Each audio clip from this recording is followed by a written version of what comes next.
The Trump administration just made its strongest Second Amendment move yet, and nobody in the mainstream media wants you guys to know what's happening. The Department of Justice has filed a major brief asking the Supreme Court to take down blue state restrictions on public carry. You know, the same laws that block ordinary Americans from defending themselves while criminals just ignore the rules anyways. And at the same time, President Trump just made a promise that could change the entire national landscape. He says he will sign nationwide concealed carry reciprocity the second it lands on his desk. And that means your permit would work across state lines just like your driver's license. So tell me this, do you guys support nationwide reciprocity? Let me know in the comments. But here's the part that they never expected. The filing doesn't just challenge one law, it challenges the entire system. So let's go ahead and break this down.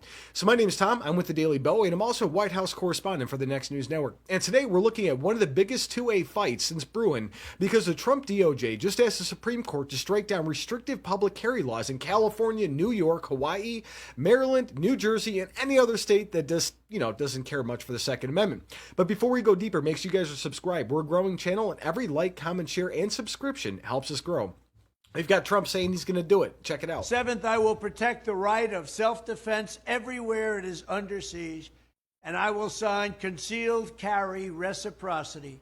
Your Second Amendment does not end at the state line. So this story literally just broke. There's no mainstream media clips to cut to, so I wanted to cut to a video of Trump saying that he would immediately sign any reciprocity law that passed on his desk. But as you guys can see, this is a huge shift. The Department of Justice brief argues that these blue state systems were built to stop regular citizens from carrying for self-defense, even though the Supreme Court already said public carry is protected.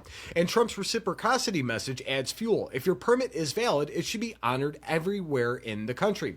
So tell me this, do you think states should be allowed to block lawful carriers? Let me know in the comments. Like, I have a concealed carry, and my Illinois license is only good in certain states. Florida's only good in different states. Utah is only good in certain areas, and I don't travel to New York, I don't travel to California, I don't travel to states that I can't carry in because my family's life is worth it.